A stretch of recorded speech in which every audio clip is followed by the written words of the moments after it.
Good morning everyone, welcome to One Concept per Day portal. So this question is the third question that we are discussing on the concept of reflection, refraction and reflection. And in the previous problems we have seen about, okay, so what is the, how does the refractive indices of the different colors of light change. And then the next problem we have seen about, okay, what is the time taken by a wave to reach the bottom, and when can we use reflection, when can we use diffraction, okay, and what are the useful effects of diffraction, and then how reflection is useful to find out the depth of a ocean, or maybe you can find out depth of the riverbed, or maybe the depth of the fish. We have seen all this, okay, and how to draw the wavefronts. Okay, we have seen all this. Now in this problem we will look at the refraction and total internal reflection. This question is taken from 2006 May, and this one TZ1. This is the option 3 paper. Okay, the paper 3 actually. Paper 3 we don't have it now, but in the previous syllabus we had a third paper for physics also. Okay, now currently, so now let us go through this question. So light travels from one medium to another. State the conditions for necessary for the TIR to occur at the boundary between the two media. 2 marks. So the first condition is light should be incident on a surface from denser medium to rarer medium. This is the first condition that should satisfy. You will never get a total internal reflection when it goes from a rarer to denser. Okay, don't mention that. Then second one, if the angle of incidence is greater than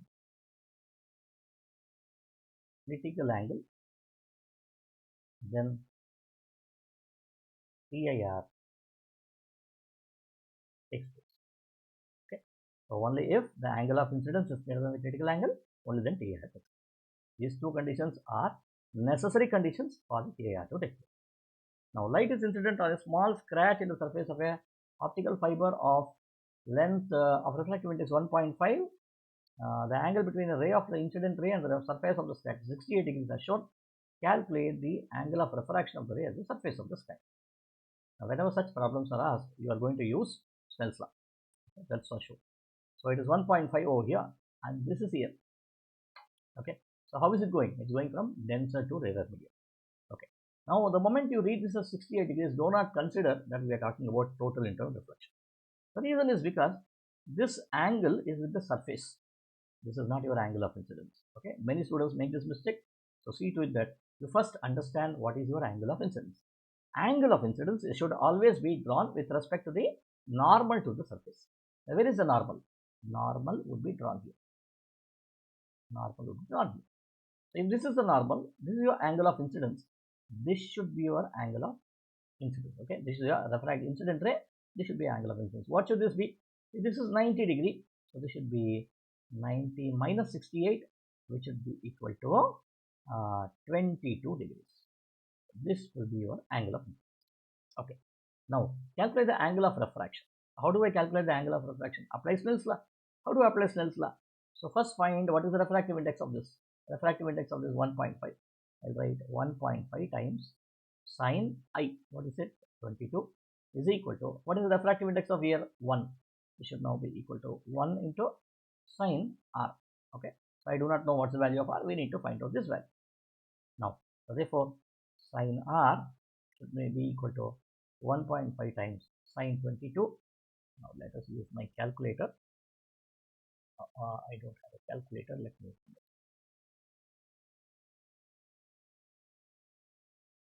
sine 22. Sine 22 multiplied by 1.5. 1.5 will give me 0.5619. 0.5619. Take 4 digits so to get a proper value. So R is equal to sine inverse of 0.5619, which should now be equal to sine inverse here, second sine inverse is equal to 34.1879, 34.2. 34.2 degrees. But since you see 68 degrees, 2 SF, this is two significant figures. I don't want 3 here. I will write this as 34 degrees. Okay, this is the right answer. Then the angle of refraction is drawn. On the diagram, draw a sketch of the path of the ray as it emerges from the surface of the stem. Now what's happening here? Say angle of incidence is 22, angle of refraction is 34. Agrees well with the statement because this is my denser medium, then this goes to rarer medium. Always the angle of refraction will be lesser than, angle of refraction will be larger than the angle of incidence. Now how do I write? The ray should bend away from the normal, right? So this is the straight line used like this. Now let me deviate a little bit over here. It should go like this over here. And then mention this is the 34 degrees.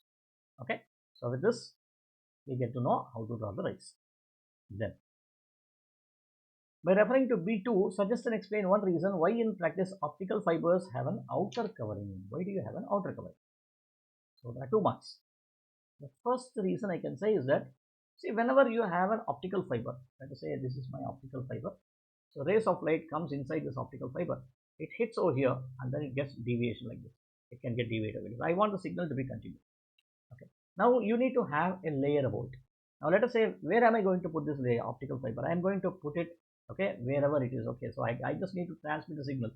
So as a result of it, the refractive index of the surroundings might vary, right? So I may not have the total internal reflection. Is there a total internal reflection here? There is no total internal reflection. In fact, I should have a total internal reflection. Only then my signal doesn't get lost. Okay, I want the signal to be trapped inside the fiber only. I don't want it to escape like this. Because of a scratch present, it is escaping out of it. Okay, so what I should do is I will now coat this with a different layer. I coat this with a different layer in such a way that the refractive index would now be equal to, it's lesser than 1.5, could be around 1.3 or 1.2 or something like this. Okay, so it's definitely a rarer medium. Okay, so 1.0, 1.2. Now the question is, if already air is present over here, which is a rarer medium, and it will enable the refractive index, only thing is I need to change this angle of incidence such that angle of incidence is greater than the critical angle. Then why do we need a different medium? See, the question is very huge. Okay, it is not a smaller one. Okay, that's the question. What is the need for an additional medium? Why can't you use air? That's what is the question. Now towards it, okay, so the first thing that I can say is a refraction is should be not refraction, refractive index should be independent of surroundings, right? As the ray is passing through it, okay, I will adjust the angle of incidence properly, okay, such that it's greater than the critical angle. I am getting TIR at one location, and suddenly when it goes to the second location, I observe there's no more a rarer medium, so it disperses off, it just goes away, it escapes. I'm losing my signal. Therefore, that should not happen. So thus, the refractive index should be independent of the surroundings. This is the first thing that we have to write. So no scattering will take place. Okay, and then fiber. So second one I can say. What is the second one I can say? I can say, okay, so see, since it was exposed to air, so there's a scratch being observed. What I can do is I can say, to avoid scratches, which will be a neat one, right? Why to avoid scratches? Because when there is a scratch over there, there's a possibility it can get scattered in every direction. I don't want scattering. Okay, if it gets scattered, what happens?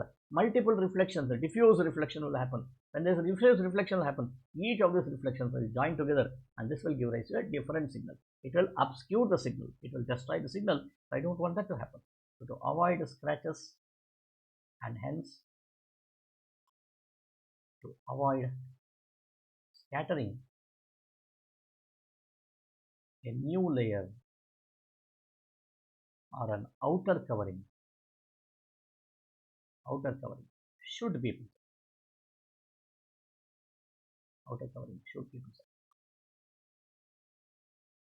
These are the two reasons that you can say. Okay, now let us understand, let us ask the question. State and explain two reasons why lasers are used as light sources for optical fibers. 4 marks. Okay, so which means what?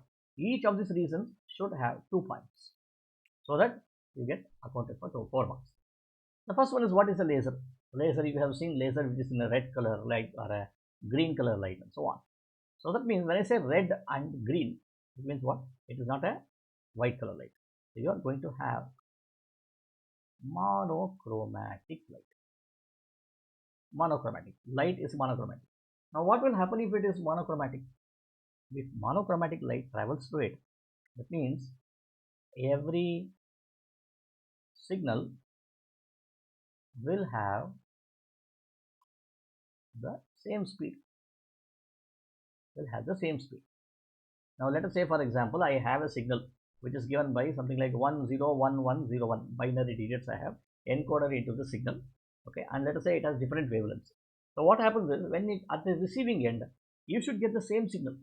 Okay, if the wavelength that I am encoding this with is having different wavelengths, okay, it is not monochromatic, it's polychromatic. Then what happens is that you might get one first, then you might get one again, then you might get one again, then you might get 0, then again 1, and so on. So you are not getting a faithful replication of it. So therefore, that is the problem that you face, and hence you should always get a monochromatic light. Okay. So 2 points. First is what is the fact. Second is you are going to explain why do I need. Every signal will have the same speed, and hence faithful transmission, not replication. Transmission is possible through the fiber. Do not just mention monochromatic, you won't get in mark here. Okay. The next one is when you have a light which is a laser, this can be rapidly switched. Which means what? You have a frequency, then you can say, so you do not have it, or you can encode this 1 0 and so on. Okay, and then more information